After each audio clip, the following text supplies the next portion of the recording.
So, hi everyone. With me today is the wonderful Chelsea Ambrose. Chelsea is a resilience expert. Chelsea, welcome. Thank you so much for coming on the show. Thank you so much for having me. It's a pleasure to be here. Thank you.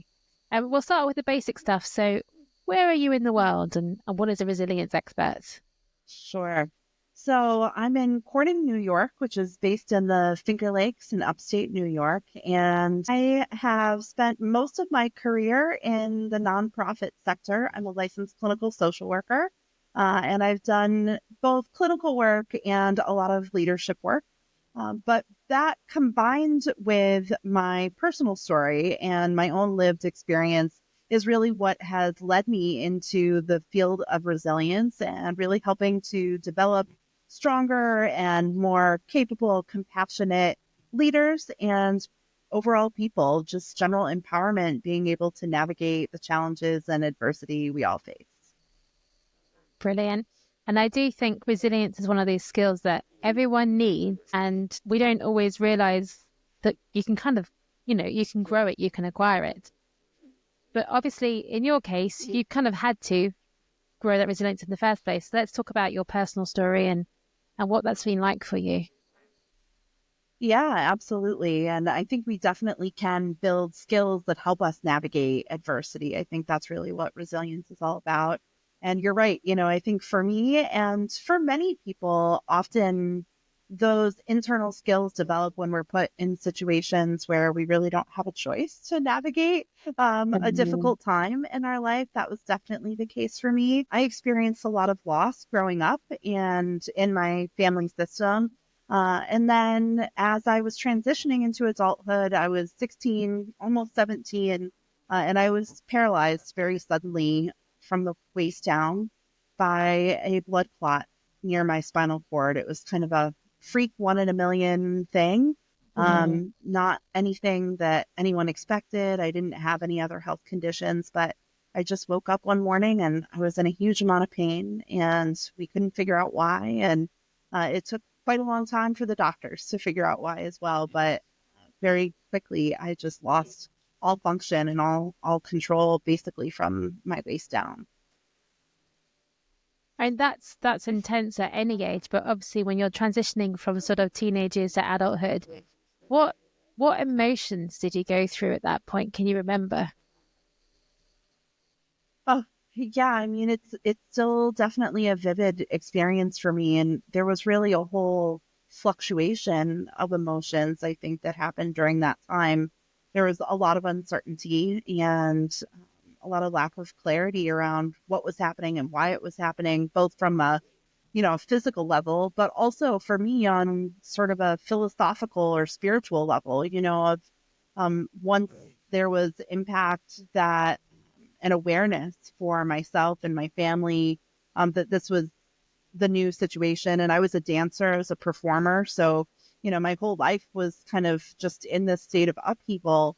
And during that period of time, I think there was a lot of, tremendous grief and loss and sadness that was a Mhm. part of that. And a lot of anger too, and really a questioning of why these things happen, Mhm. why Yeah, me, yeah. that sort of thing. And so I think really that has been a big part of my journey. That's really shaped um, my understanding of the world, I think, is spending a lot of time my healing from my paralysis. Certainly I did all of the physical therapy and all the things and research studies and second opinions and all of that.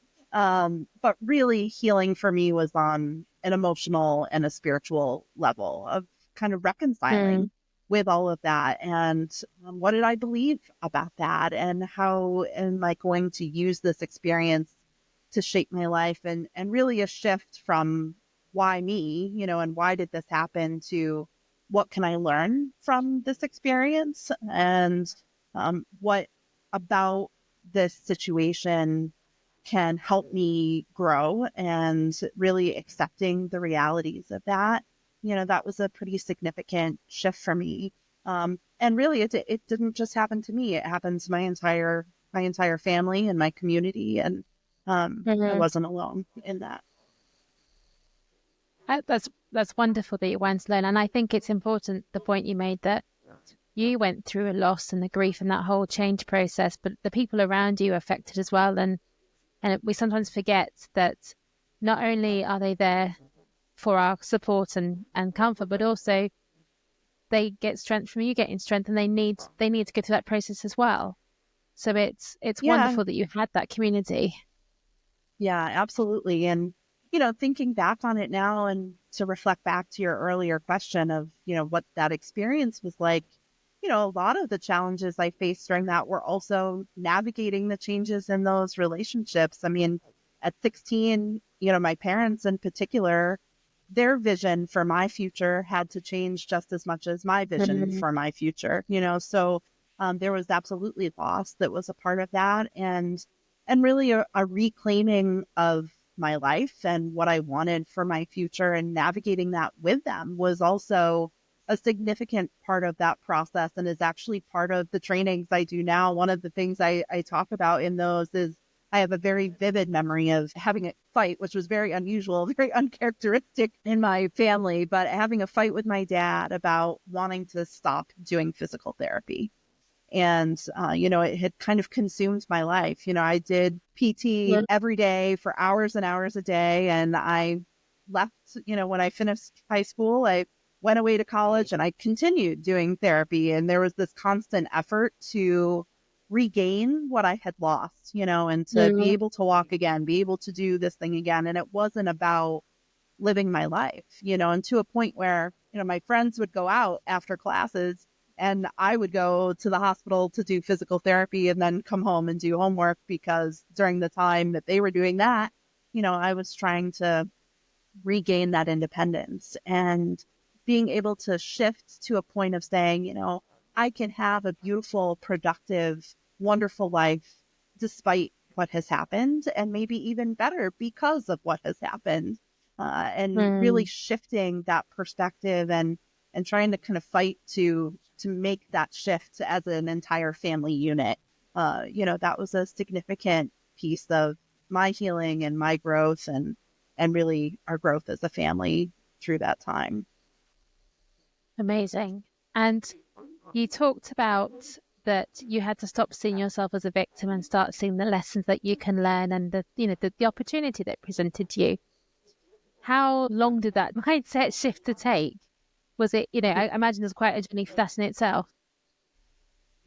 Yeah, absolutely. I mean, it took years, really. And I think, to some degree, I feel like it'll be a lifetime process. Yeah. I think, there are still days where, I'll wake up and something doesn't go as planned, and I'm frustrated by the situation and my own limitation, and have to remind myself of that.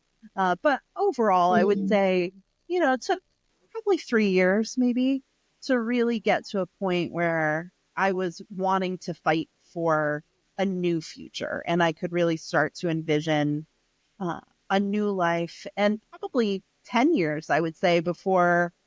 And a critical shift, especially related to this topic of resilience for me, was not only being able to fight for that new vision, that new future, create a new life for myself, but also where I could look back and say, if I had to do it all over again, I could change the situation. I would actually choose to experience this because of how much I've grown and what I've gained out of that experience. And I really sort of changed my own definition of resilience in a way to be at a point where you can look back retrospectively and be grateful for the opportunities that you've had as a result of a difficult situation and as a result of adversity, and to a point where you would be willing to sacrifice those things and do it all over again if you had to.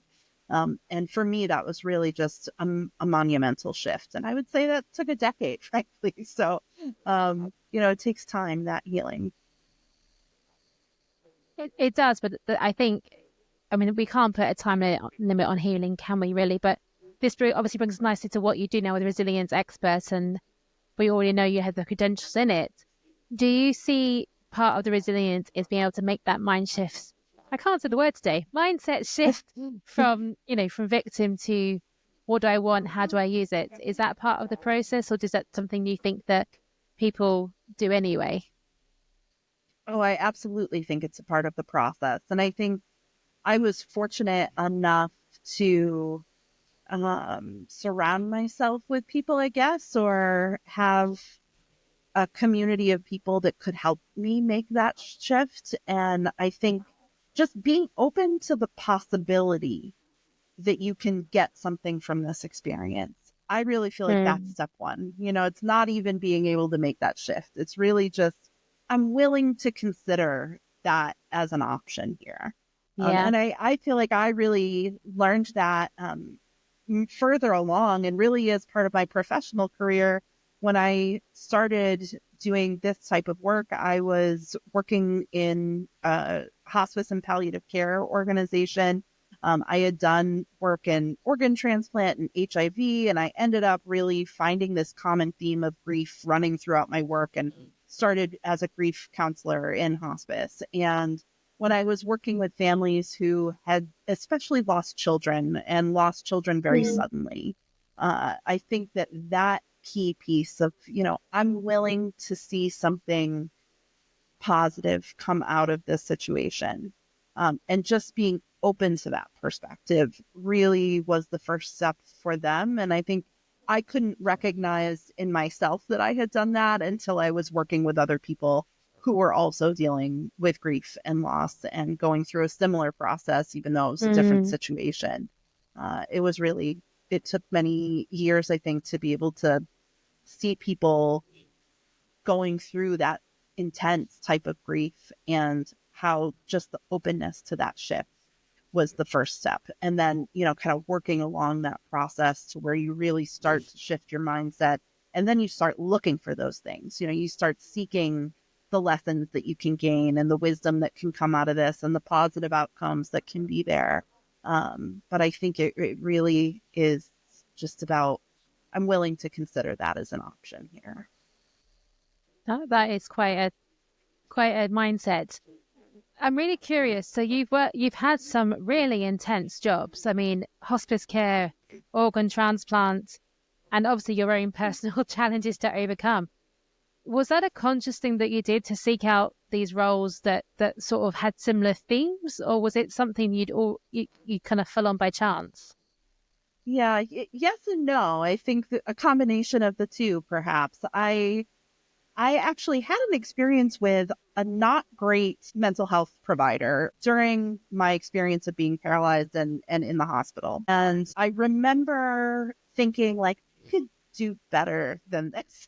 Like there is an awareness for me of, look, this is something people need and I could do a better job than what I'm being provided right now. And that Wonderful. was really what shifted me towards social work specifically. I was fully planning to pursue the performing arts as a career choice at that point in my life when I was paralyzed. And so I had to pick a new path. That was part of that whole process for me. And there was a conscious decision for sure of wanting to put myself in a field where I was helping people in difficult and traumatic moments and feeling like I could meet those people where they were at in a much better way than I felt had been my experience. So that was really what prompted me to pursue mental health and, health, the intersection between healthcare and mental health early on in my career. And then I think to some degree it was by chance in the sense that the settings that I got to practice in and had the opportunity to really work in really fell into my lap in a sense. I think the universe, from my perspective, the universe put me there. I really felt like I was being given these opportunities to learn and grow myself and also to take the experiences I had had and use those as a way to help support other people, which was really tricky. I've spent most of my career really minimally ever talking about my paralysis. It has only been in the last 6 months to a year that I've been really vocal about saying, this is my lived experience and I can use this Hmm. experience to help and support and guide other people. In the past, in a psychotherapeutic role, you don't talk much about yourself and your own history. Yeah. So it was there informing me as a clinician and definitely shaped my work and my therapeutic approach and my understanding of theory, but it really has only been the leadership context that I've been much more intentional about sharing my story. I mean, I think it's a wonderful journey that you've been on to get to this place anyway. And I guess it's a natural evolution of experience to get to the point where you are now as a resilience expert. Because, I mean, goodness, aside from a war zone, don't tell me you've been to one, you've seen a lot of the everyday traumatic events that some people can go through their whole lives and never experience. And you've had your own grief, you've seen others' grief and others' loss. And so, resilience expert, absolutely deserve the title. But how do you apply that then to your clients, and what does that mean for you as a resilience therapist, if I can call you that? Yeah. Yeah. So, how it applies for me now is I'm doing work mostly with nonprofit leaders who are navigating change and adversity every day, and my work is to support individual leaders or teams of leaders within an organization in helping them feel more capable, more confident, to know their own gifts and strengths that they bring to the table, and how their own experiences of adversity can help shape their role and their function as a leader. And so I'm doing that primarily in the form of, keynote speaking, workshop facilitation, and those are usually within an organization, coming in and working with a team of people who is working on navigating some kind of significant transition as an organization, or it can be in the form of one-on-one coaching. I also still have a small therapeutic private practice that I can't quite give up that direct clinical work. I've taken steps of departure away from that and always keep coming back. So that, I think, will always be a part of who I am, is just doing more of that counseling work. But the leadership coaching and leadership workshop facilitation is also just a really meaningful way to integrate my experience as you shared and really apply the idea of resilience in a new way. No, I love that. And I think when you're a therapist, you can't quite ever let go, but at least it's on your terms, I think, is the important part, isn't it? So, Exactly. so with the nonprofits that you work with, are there sort of regular patterns that you see in terms of behavior, of struggles, of overwhelm, and what are they and how can we avoid them, I guess? Sure. I think a lot of the challenges that I'm seeing right now have to do with a few common themes that run throughout the nonprofit sector right now. Certainly part of it is still, I think a lot of organizations are still reeling from the impact of COVID. At least where I am, I live in a relatively small community, and we all went into this virtual hybrid space. And the process of reacclimating and figuring out a good balance for an organization where they are back in the field, back in the office, and the impact that has on connection with people, that, Zoom and being on a telecommunication option has its place and is really advantageous, and it's great. We have the option in a way that we never had before. It also has its downsides, and weighing all of that out and how organizations are navigating that transition is a major issue that I hear reoccurring right now, that I think the whole world is facing to some degree. Certainly that's true within my community. Another thing, and one of the reasons that I started to go in the direction of facilitating these workshops within the nonprofit sector and with organizations specifically, is that a very common thing is that, and this was the case for me, that we're in our jobs, and often as a direct care caseworker, clinician, whatever that happens to be, and you're promoted into leadership because you were good at the job you did before, but without real training or leadership development. And so you don't know how to be a leader. You just know how to do the job you did before, and someone saw potential in you. And on one hand, that's amazing and exciting. And I certainly wouldn't be where I am today without people having identified that in me. On the other hand, that's limiting, right? And I think it often sets up organizations to not always know how to navigate challenges effectively, and to manage people rather than lead people, and to struggle with how to empower their teams, how to feel capable themselves and like they're good decision makers and to feel confident in those decisions and how they can leverage their own experience to be able to do that. And even the whole mindset shift conversation we're having today, if that's not something that you've really learned how to do, then when you come into leadership and every day, day after day, you're faced with someone else who's upset about whatever change is being made or whatever the next legislative issue is or, whatever, that's hard to kind of keep hitting your head against that wall sometimes. And so a lot of the teams I'm working with are really just needing skills and tools to help them navigate those situations and those issues. And to be honest, I'm not sure there's anything we can really do to avoid that other than really be conscious of how we can integrate our own personal experience into technical skill, right? We can't have those things live separately from each other. And oftentimes, I think that's what happens is, then you go to a conference or you read a book or something like that, but you don't have anybody to help you bridge that gap. And so being a real authentic leader comes when we're able to apply ourselves and our personal experience into our work. So, No, teams need to learn how to do that in a good way. absolutely. How do you define a leader? I would define a leader as anyone who wants to and is ready and open to inspiring people. That a That's leader beautiful. it's not a title, right? You don't have to have a leader in your title or be a CEO or an executive director or something to be a leader. Leadership is really about inspiring people and guiding them in a positive, strategic, visionary direction. Do you often find people mistake, well, I'm sure you do, but I'll ask a question anyway. Do you find that people mistake management for leadership then? Oh, absolutely. And I would say I did for a long time.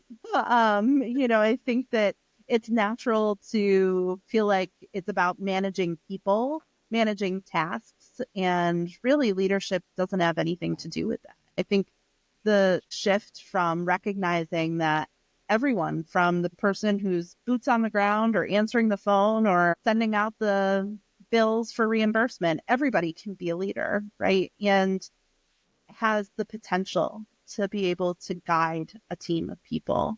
And I think, we do well when the idea of a coach, I think, is really important. When we think of a coach in sports, we think of that person on the sidelines who's helping cheer on a team, who's guiding the direction, who's seeing the things that we're doing well and seeing the things we're not doing well and giving us input on how to improve our overall performance, right?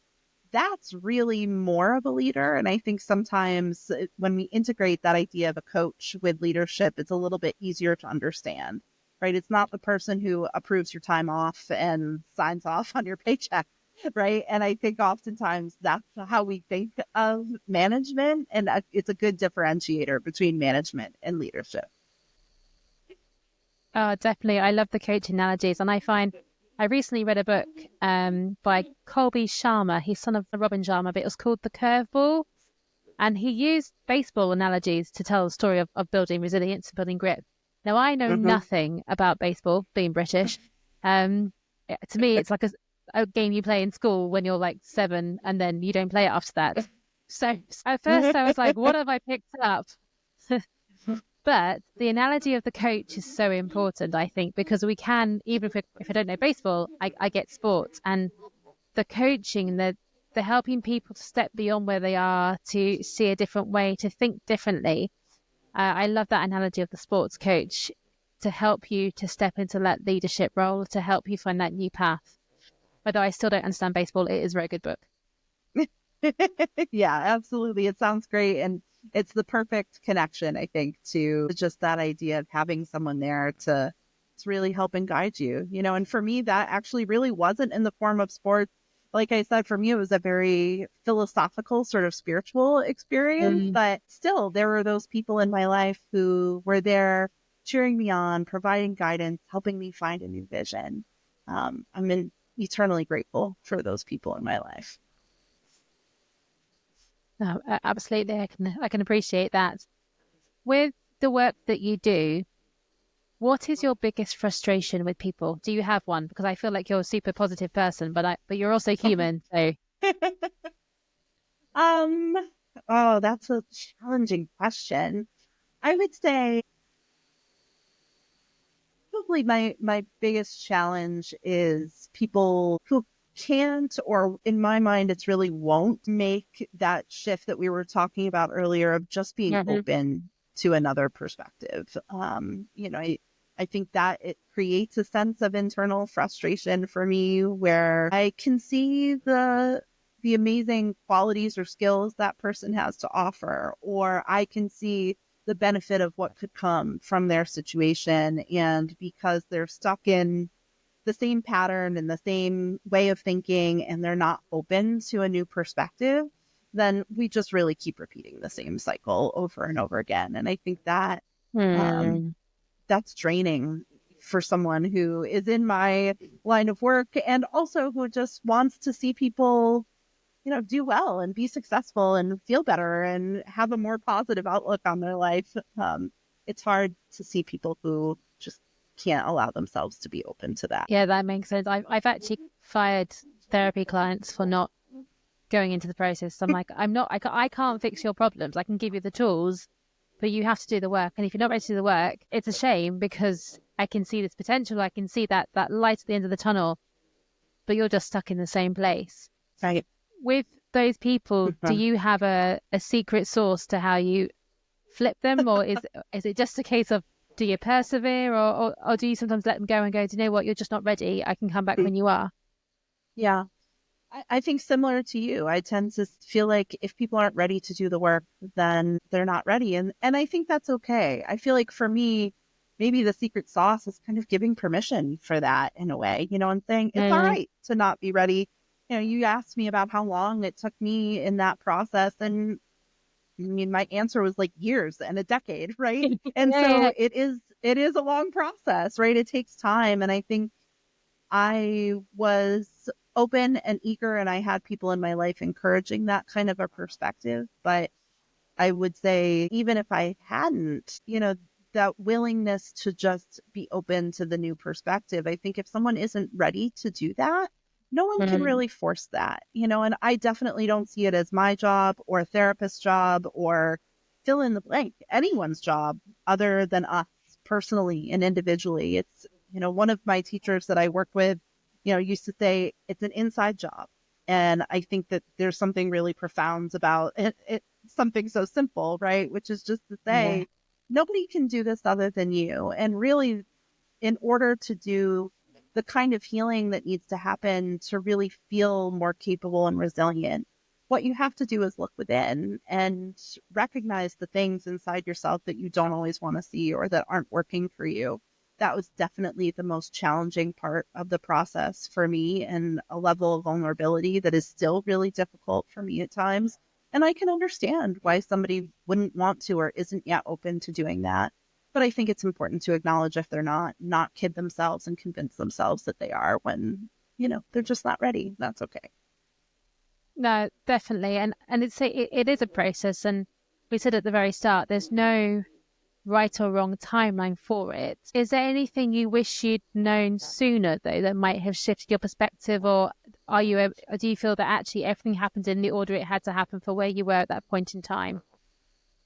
I do feel that way, that everything really was, I guess, sort of meant to be. I think that's a little bit generic for me because my own personal belief system is not that this was something that was like predestined or predetermined, but rather that I needed to experience this or something like this that was kind of earth shattering at the time, right? Mm, And absolutely.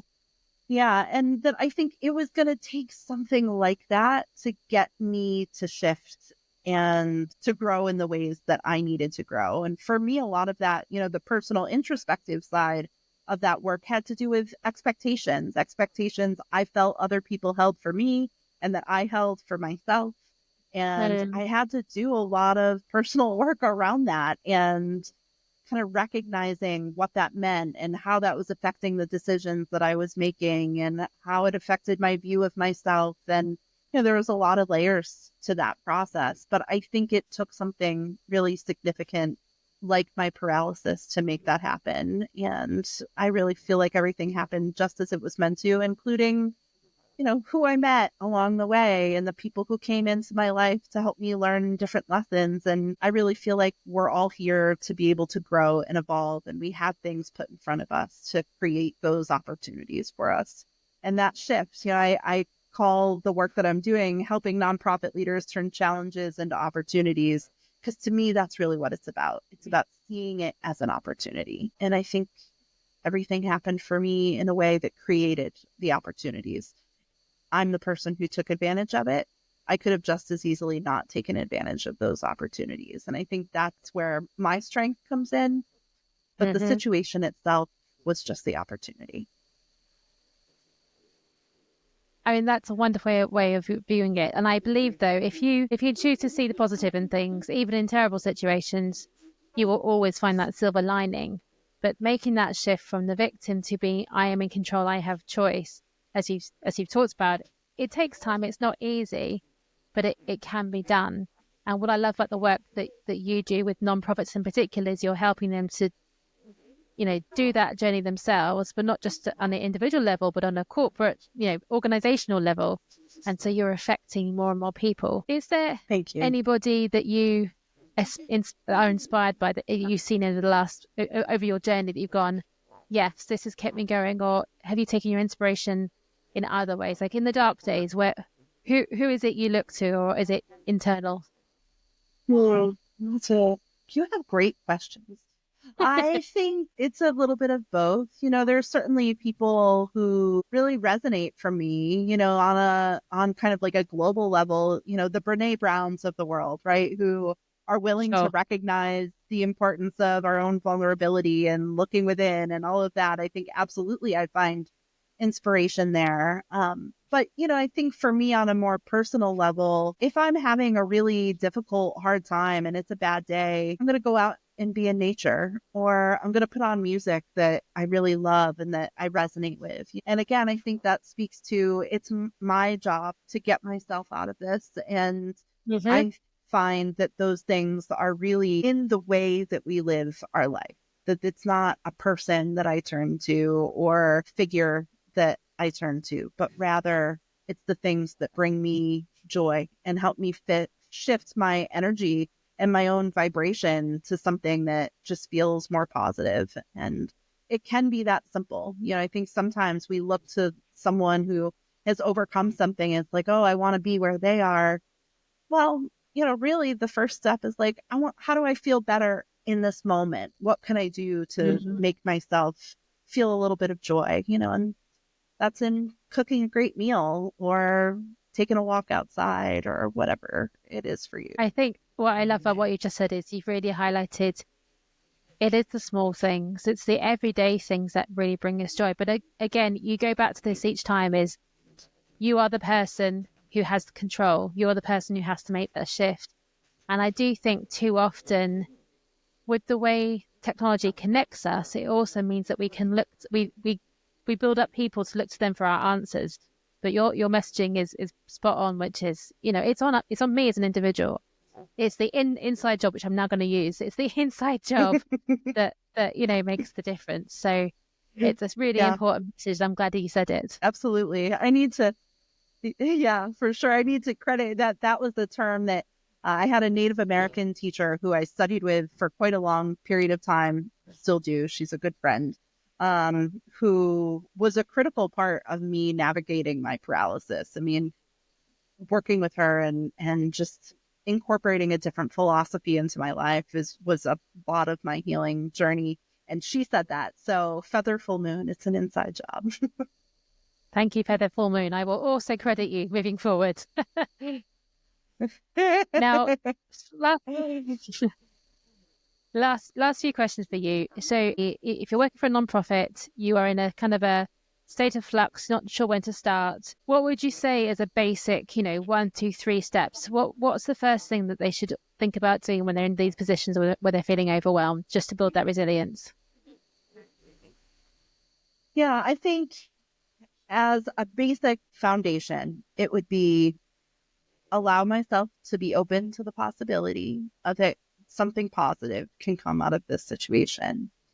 And then to me, the next step is doing something every day intentionally to look for the positive outcome, to look for something that's better. And, a lot of times a very simplistic version of that is, a form of a gratitude practice, right? Like, how can I find something in my day that felt good, right? It can be starting with something like that and then transitioning that into, from a leadership context. Well, we're navigating this change. What could be a positive outcome of this change? Or what is something that has shifted as we've been working on this issue or navigating, this new law or whatever the situation is?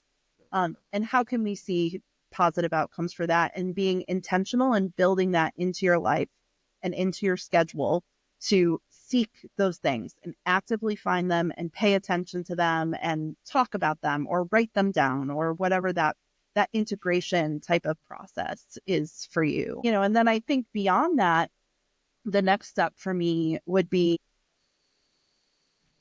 as an individual and as someone who's coming into an organization and influencing everybody that I'm around, that my team who's working with me or the clients that I'm working with, whatever the case is, then it's about being aware of our energy and that mindset and how that mindset affects the people around us. And I think that is a critical shift in the resilience process as well, is recognizing our own significance and how we're influencing the world around us by the attitude and the energy that we bring to everything we do and every choice we make, and really shifting to be more thoughtful and intentional about that. Beautiful. Thank you, Chelsea. Final question. If people want to come and work with you, how do they find you? Yeah, absolutely. They can find me online at chelseaambrose.com. And I'm going to spell it out because people spell Chelsea differently around the world. So CHELSEA Ambrose, AMBROSE.com. And there's an option of setting up a meeting with me to book me for an event or to come and work with your team. I do work virtually, or I'm happy to travel to be able to work with different organizations. And I can also offer individual and group coaching as well. So thank you so much for asking. Amazing. No, thank you. And I'll put the links in the show notes as well so people can find it. Thank you so much, Chelsea. It's been wonderful talking to you. Thank you for sharing your story, your journey, and the work that you do. And it's so important. So people do reach out to Chelsea and work with her some more. Thank you. Thank you so much for the opportunity. I appreciate it.